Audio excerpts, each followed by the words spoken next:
Good morning. My name is Thomas Hurst and welcome to Kirklees Local TV's Weekly Wind-Up.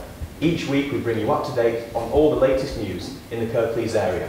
We aim to be interesting, amusing, challenging and of course provocative.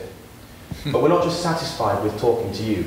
We want you to talk to us, and if you have any comments regarding what's discussed here today, you can contact us by email on info@kirkleeslocaltv.com, and you can find us on Twitter by searching @KirkleesLocalTV. Joining me on the panel this week, Labour Councillor for Dalton, Heath Mather, Secretary for Hopton and Bloom, Chris Greer, and our resident panellist and Liberal Democrat Councillor for the Colne Valley, David Ridgway. Welcome to you all. It's good to have you all here. Nice to be here. On to our first issue for this week. Kirklees Council have voted to freeze council tax for all Kirklees households at a recent meeting. The freeze is to be ratified at a meeting tonight, the 19th of February. Councillor Mahmood Khan stated, the council is mindful that the recession is hitting local households hard and that this freeze will help alleviate the pressure in the short term. Now, David, there's been a lot of party politics over this issue. The issue of tax is, of course, a heavy issue. The news is that the Conservatives are saying this is a victory for them, that Labour have done an almighty U-turn and they wanted to raise it and so on. But it seems like we haven't really heard what the Liberal Democrats are saying. Now, you could say there's nothing new there, but... No, you say that. All right. What is the Liberal Democrats' view on this issue? Well, our view locally here in Kirklees is that it's a very short-term decision to be made. It's a very short-term proposal to put. You might say that it's never a sensible move to increase taxation, but if the 1.9% increase that has been allowed by government had been taken, it would bring in sufficient revenue to keep all the libraries open. So we could extrapolate from this that Kirklees Labour Group do not want to keep the libraries open. That's a bit cheap. However, it's strange, isn't it, that Mahmood Khan should make this comment at a time when he is just about to leave the council, just about to leave the area, and he didn't make these comments last year when he raised the tax. So what is it all about? Why was it so important to raise the taxation last year? The most important thing that we can take out from all of this is the necessity for local government to be purely local and to look after itself, and the government to keep its nose out of our affairs. Okay. Well, Mahid, take us past the party politics on this. What's the truth about what Labour have proposed here? I think it's a good measure. We need to understand that people are increasingly having to make ends meet, and the cost of living is rising, and this helps to support local people. We recognise the government cuts for the next couple of years is going to be another 22 million. And this will help to alleviate some of that. It's also Labour's manifesto policy that once in government, we would cut tax, we would safeguard the living wage, and we would promote a freeze on energy bills. So all of those measures will help local people, and I think it's not cynical. I think it needs to be done. I think we're one of the councils in the north, one of the few councils in the north who can say that we are going to keep all of our public facilities open. So libraries are not going to close, whereas other areas may. And eventually, I think what we will have to do is there's going to be swinging cuts, and we need to be mindful of those. But if we can help our local residents to cushion against the shock of those, then I'm for it. So, do you really feel that you can implement those measures without any major cost to local government? We're talking about a measure that's for this year. Okay. And it's been agreed, it's a cross-party agreement. So yes, I agree for this year. As to what we're going to do in the coming years, we know we will have to make £22 million cuts, and those will hit local people. And what we're trying to do is safeguard some of the shocks. Okay. Well, thank you for that. Chris, Kirklees resident. Yes. How do you feel that that the freezing council tax will affect you? Well, I think it's a good thing, and especially in Mirfield we're having a double whammy because Mirfield Town Council have frozen their precept. I'm really worried about the libraries closing, and particularly the public toilets as well. We have one public toilet in Mirfield and that was being threatened with closure, but the Town Council have taken this over. And it's just all about living in a nice area, isn't it? Absolutely. Okay, well if you have any comments on what's been discussed so far, again you can contact us on email on info@kirkleeslocaltv.com, and you can find us on Twitter by searching @KirkleesLocalTV. We're going to take a quick break now. See you soon.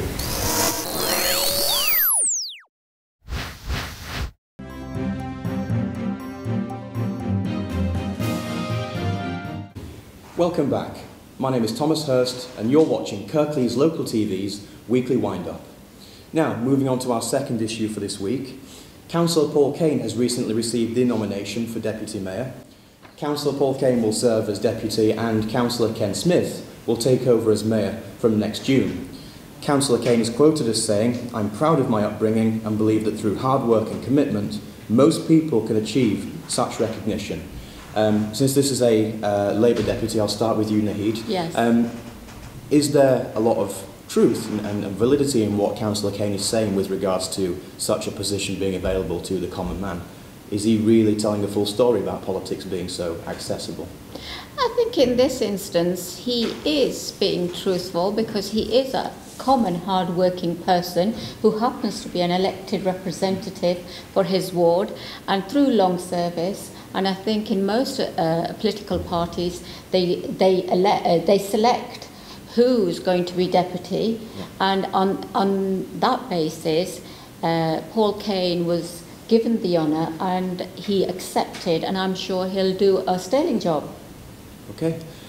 David, the position of Deputy Mayor and Mayor, both non-partisan positions, completely neutral, as you yourself know very well. What kinds of personal qualities and characteristics can Councillor Kane bring to this position over the next year? Councillor Kane's a good friend of mine. He's a very solid citizen, and indeed I think that the statement he's made is absolutely right, that it's an open demonstration that anybody from any walk of life can aspire to become the elected mayor of the borough. But having said that, what I do find really weird, and I found extremely difficult to cope with in my early days of my mayoralty, was that you live in a life of the political cauldron where politics is there every day, and you have to give all that away for a year, or in his case for 2 years, when you become the deputy mayor and then the mayor. He will cope. He's a good man, as Paul. Yeah. If I understand you correctly, you're also saying that it's hard in the sense of there appears to be a great step up between a ward councillor and yes. And indeed, Thomas, I can tell you it changes your aspect on politics as a whole.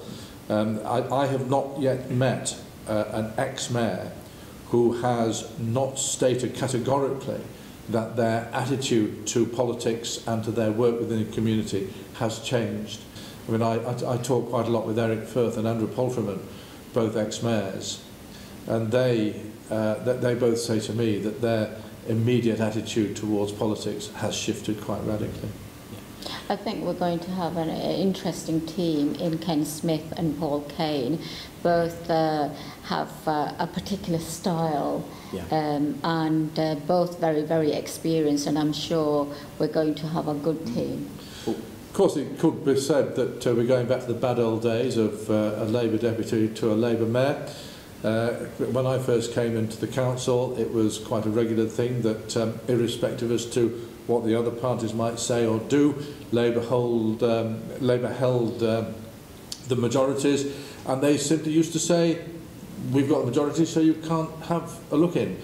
Fortunately, we now have a very convoluted and complicated system, a point system, so that it has actually seen, as the years have passed by, even the Green Party gaining sufficient points to become the deputy, and then the elected mayor in Julie Stewart-Turner, and that is a good thing. And it's just happened that Labour has got the points to have it twice on the trot. But they'll have no points the year after. Well, lucky Labour for this year then. Yes. Chris, For the next 2 years. Perhaps. perhaps so, yeah. Chris, how do you feel that the position of both Mayor and Deputy Mayor of Kirklees as a whole has served your local area? Well, it's served as well. I mean, the present mayor is from Murfield, Councillor Martin Bolton. I think he's done a wonderful job. And I know Councillor Kane is local to us in Dewsbury, and he works very hard too. It's a particularly important year for the mayor and deputy mayor this year, with it being the Tour de France coming to Huddersfield and all the important things and all the important guests that they'll be meeting. So I think we've been served very well by our mayors, yes. Okay. Well, Martin Bolt, due to be on his bike very soon, out of the position. If you have any comments or views with regards to what we've just discussed, you can email us on email at info@kirkleeslocaltv.com, and you can find us on Twitter by searching at Kirklees Local TV. We're going to take another break, and we hope to see you afterwards.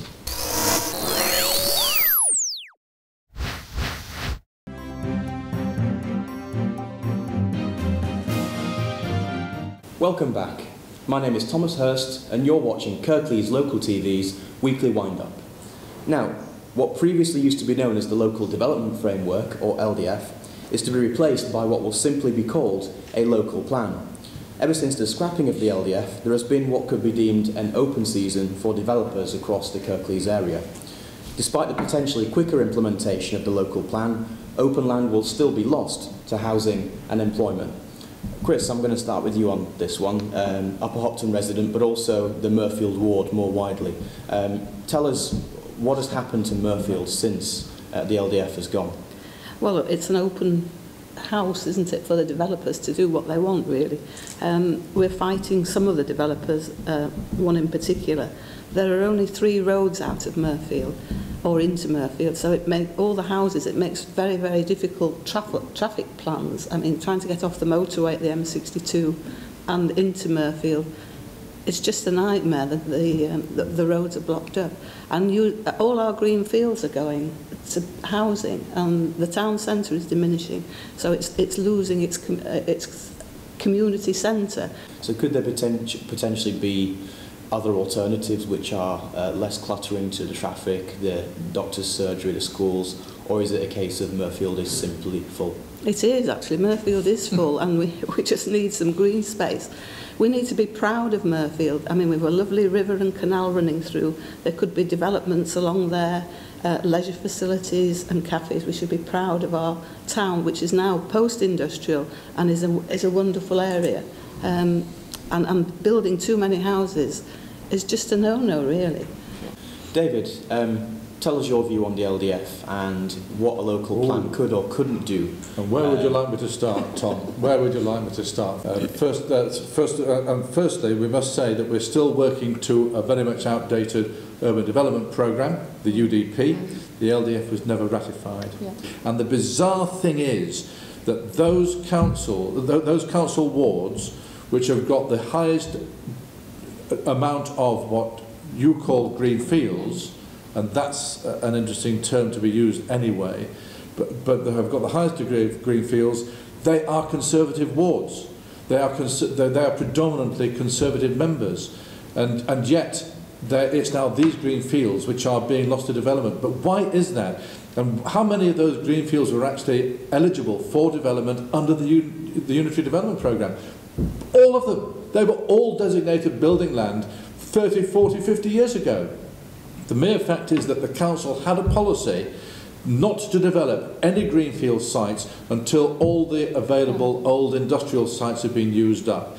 They still haven't been used up, but because the LDF has failed, we've now got the opportunity for developers to say, you've not got an ongoing development programme, and therefore we will appeal your decision to turn us down. Those decisions are being upheld elsewhere, and we're now seeing the loss of green fields. And yes, it comes back to the Tories. Yes, it affects their wards, and yes, they have no brain cells. Okay. Can I just intervene? I wouldn't agree with that. I mean, I'm sure you would.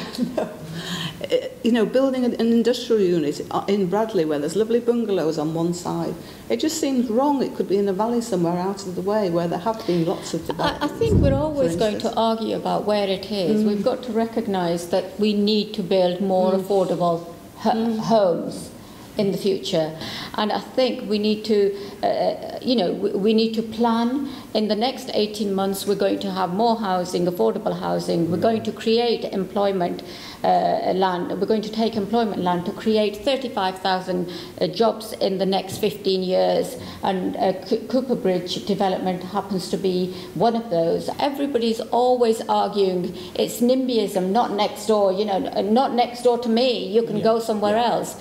Now, we've got to meet the needs of local people. For example, we've got to meet the needs, aspirations of our local communities, and if that means we need to build homes, affordable homes that people, ordinary people, can own, then I'm all for it. This way we have a planned approach to what we want in our areas, how it should be rolled out, who should benefit, and how we create the jobs, much needed jobs, because you know, we're in a recession. We need to be able to stimulate our economy, and if that means that the brown sites are going and we need to push on to, because we're very, very fortunate in Kirklees. We are in an area, urban fringes of rural, and we have land to be able to build much needed regeneration and housing and creating jobs and industry. So I'm for it. So it's asserted that under the local plan that there is going to be land still lost to housing and employment. Yes. Will residents have any kind of long-term notice about that, or is it going to be how it's been lately, where contractors turn up on site and start cutting down trees without anyone knowing anything? As far as I'm concerned, that's never been the case. Local people always know what's in the plan and how the plan is going to be rolled out. Now, if as you're suggesting that the builders turn up on site and start chopping down trees, now, I'd have something to say. I think all the councils would have something to say, and you know, usually there are notices going up that something's going to appear. If you have any objections, please put them in writing. There's due diligence and consideration, and then planning permissions are granted. So, you know, it's not open for anybody to come and build wherever they like. But the taking down of trees and such and stuff like that doesn't actually come down as development, though, does it? It's just pre-development preparation or assessment. No, but development wouldn't happen, whatever the preparation is called, wouldn't happen unless it was planned, unless it was granted planning permission. So nobody can just turn up on our green fields and start chopping away or bulldozing our land, unless it was planned. But it's important to have all the traffic and infrastructure and roads in place. But that's what happens. That's what happens. Building brings in the infrastructure necessary. So, I mean, I'm sorry, but whenever you get more buildings, so you get housing, those builders will also, the planning permission will include the appropriate infrastructure. But it never has done. No. And you cannot sit there and say this, because this council has been led by your party over the last 5 years, and the infrastructure has not changed one iota where there has been any level of overall development at all. If you take the case of Lindley, there is no additional benefit for the traffic movement whatsoever since all the Lindley Moor development has started to take place. There has been no improvement in the traffic in Gokha, and Gokha has virtually got no greenfield sites left anymore. If people want to live in villages... If people want to live in villages, they can go and pay and live in villages, but the point is they don't live in villages, and they've been living for generations in places like Lindley and Gokha. Just one moment. Councillor Ridgway, tell me, what would the Lib Dems do about the road? We don't hold the level of power in this borough as you do, and indeed there has been no infrastructure development whatsoever in this borough for nearly 20-25 years. You want to make a quick response to that? Or? Well, as far as I'm concerned, there are issues, but we need to think about how to overcome those rather than say stop development. I mean, in urban areas, in rural areas, more people are owning cars, and we need to build parking facilities. So we may need to build some more car parking. Now, we can't stop development, we can't turn back if people want to live in these areas and they gain planning permission, they can go ahead. So as far as to lay the blame at the door of Labour, this has been a shared administration for a very long time. That's as far as I know. Who do you share it with? Well, at the moment it's Conservatives. So, you share it with the Conservatives? Well, it's a shared administration with Labour controlling group. So to lay it all at the door, to lay it at our door to say there's only one party in control is a bit unfair and a bit below the belt. There's only one party in control, yours. Well, I think we're doing quite well, actually. Okay, well, I'm going to stop it there. We're going to take a quick break. If you have any comments or views regarding this seemingly very hot issue, you can contact us by email on info@kirkleeslocaltv.com, and you can find us on Twitter by searching @KirkleesLocalTV. See you after the break.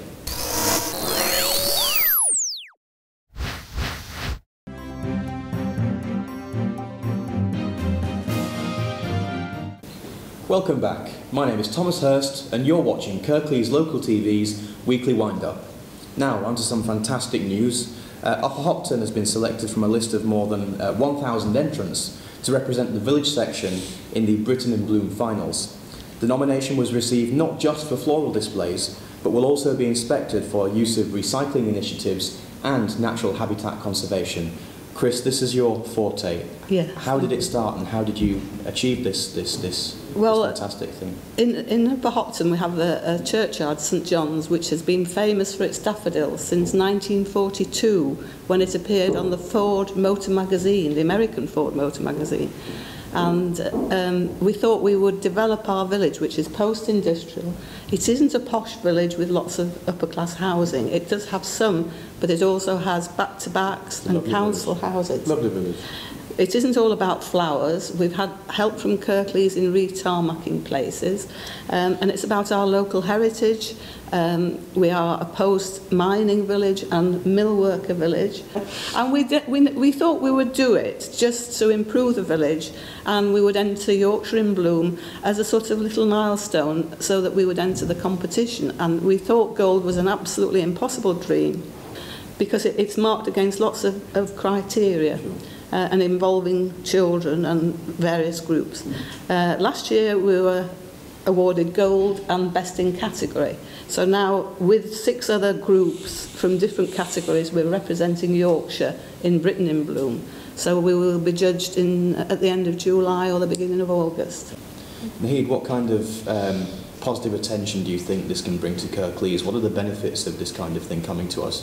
I think it's amazing. We're doing really well. I mean, with the Tour de France coming, with this particular initiative, I think Kirklees is being put on the map. And I'm delighted to hear that these feel-good factor kind of initiatives, what it can do for building communities and resilience. So I'm all for it. I love any initiatives that have sustainability attached to it. David, you live, you're a councillor for a ward which is a collection of villages, large geographical area. Has any such activity taken place in your ward, and what do you think of this particular one? I think this is absolutely first class, all part of your elbow. I think it's absolutely wonderful. Up in the Colne Valley, we're rather more involved in our festivals. We've got Imbolc in Marsden, we've got Moonraking in Snathwaite, and so on and so forth. And I do really believe that it makes Kirklees a very special place to live, and it's that foundation on which we can build for the future and actually help other companies to come into Kirklees to put down their roots and to help us all to ride out the recession. Well, yeah, a very positive achievement and something that is sure to cast a very good light on the Kirklees area and, of course, specifically Upper Hopton. Now, in our final piece for this week, 3 in 5 people in Kirklees have been deemed clinically obese. Despite this startling figure, it is still one of the lowest in the wider area of West Yorkshire, despite the assertion from a council representative that there is still work to do. Now, there's a lot of weight to this issue.